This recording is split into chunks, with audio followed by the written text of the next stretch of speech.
जो विधान हमारे भाग्य में लिख गया है, वाम माने प्रतिकूल, उसको भी अनुकूल बना देगा यदि नाम जप करोगे।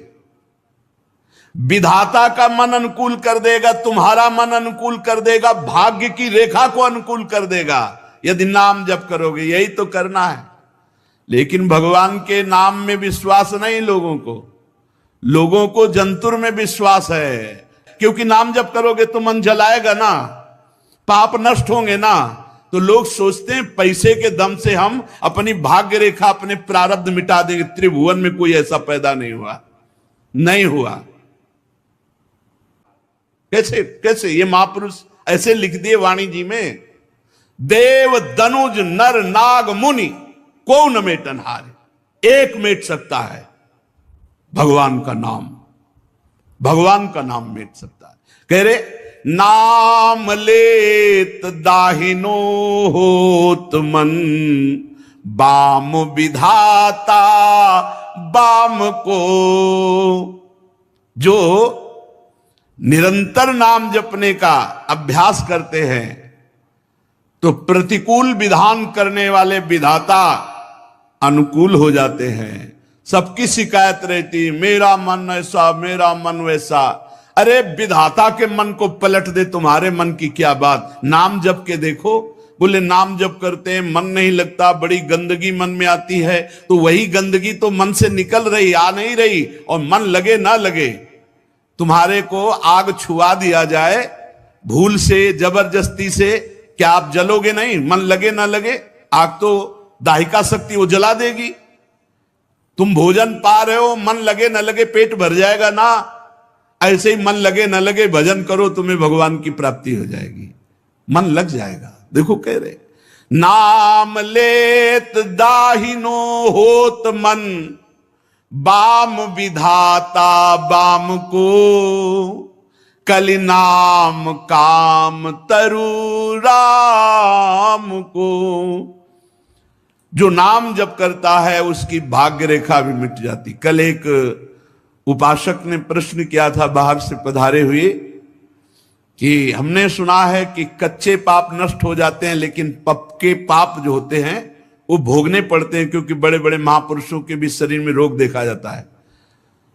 भोगना पड़ता है ये अज्ञानी जीवों को, नाम जापक और भगवदानंद में स्थित को नहीं। कैसे? देखा तो गया उनके शरीरों में। तो शरीर का मतलब है कपड़ा, कपड़े में दाग लग जाए या कपड़ा फट जाए तो हमको क्या परेशानी। ये अज्ञानी जीव को भोगना पड़ता है, ज्ञानी को नहीं। वो बहुत ऊंचाई पर रहता है जहां शरीर के दुख सुखों का स्पर्श भी नहीं है, दुख सुख का स्पर्श ही नहीं है।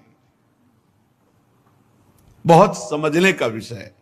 जब तक शरीर राग है तब तक भोगना है, और जब शरीर राग खत्म तो भोगना कहां। आप देखो एक औषधि का प्रभाव, कि किसी अंग में उस औषधि का प्रभाव किया जाए तो उस अंग को काटा जाए तो आंख खुली होने पर, चेतना होने पर भी हमें कष्ट नहीं होता। तो क्या भगवान के नाम के द्वारा मन को भगवदानंद में डुबो देने पर क्या शरीर का कोई कष्ट उसे पीड़ा पहुंचा सकता है?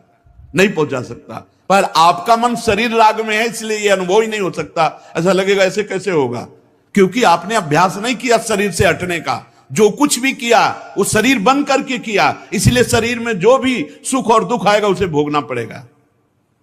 ये चमत्कार भगवान के नाम में है। प्रभु मुकुंद माधव सुखदाई,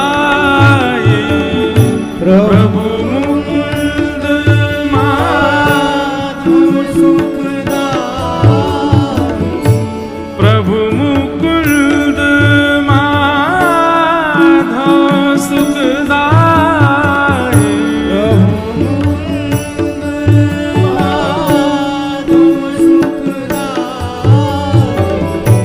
हाथ बिकाने श्री राधावर के, चरण शरण ब्रजराज कुंवर के, रहत आस रे ब्रज मंडल में, रहत आस रे ब्रज मंडल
गिरधर लाल